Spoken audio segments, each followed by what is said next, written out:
from the Detroit Free Press. I'm Brian Todd with today's Voice Briefing. It's Monday, November 4th, 2024. This is Todd Spangler, Washington correspondent for the Detroit Free Press.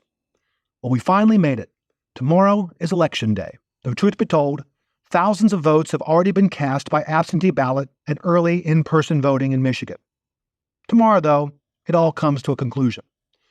Voters will decide which party controls the state House of Representatives and elect members of the U.S. House, including 2 open seats in Michigan.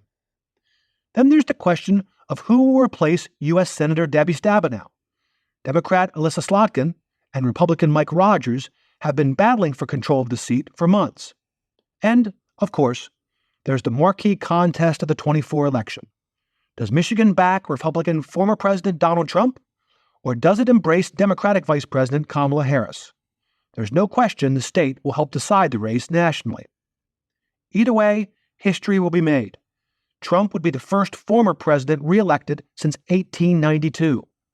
Harris would be the first woman president. She'd also be the first black woman and first woman of South Asian descent to be elected.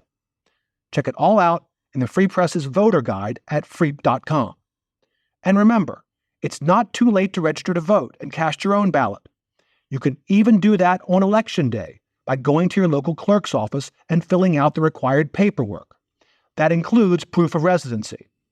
And if you're voting in person, polls will be open from 7 a.m. to 8 p.m. on Tuesday. With the Detroit Free Press, I'm Nora Hall. The Michigan Department of Natural Resources has selected a proposal to restore the Belle Isle Boathouse.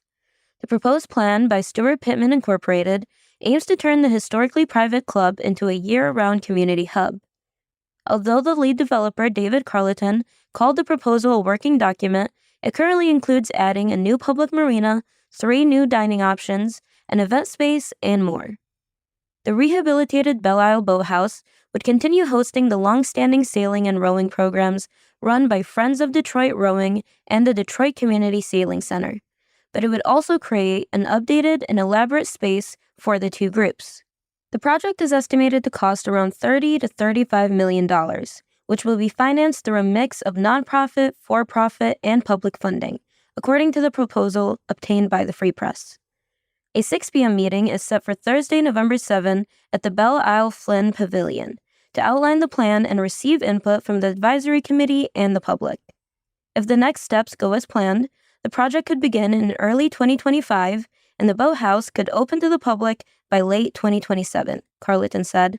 For the full story, visit freep.com. This is Detroit Free Press auto critic Mark Phelan. Real estate developers and municipalities are scrambling to make electric vehicle charging easier for people who live in condos, townhouses, and apartments. U.S. EV sales are on track for a 5th straight year of record sales, despite the fact that about 100 million people living in multi-unit developments are locked out of the most convenient and economical way to charge them. It's relatively easy for homeowners to install a 240-volt charger to top up their batteries overnight when a lot of utilities offer discounted rates. Other folks find themselves waiting in line and paying more to use DC fast chargers in the parking lots of big box and grocery stores. Developers are wiring new buildings so it's easy to add chargers. The first buyer in a new Detroit area luxury building asked for a charger. One developer told me EV charging is like high-speed internet. If you don't have it, you're not in the game. The city of Detroit is taking another tack to help people in older buildings. It plans a series of charging depots located so that renters are always within a few minutes' drive of several fast chargers. Find more from the Detroit Free Press on freep.com. That's FREEP.com. Thanks for listening, and you'll hear more from us tomorrow.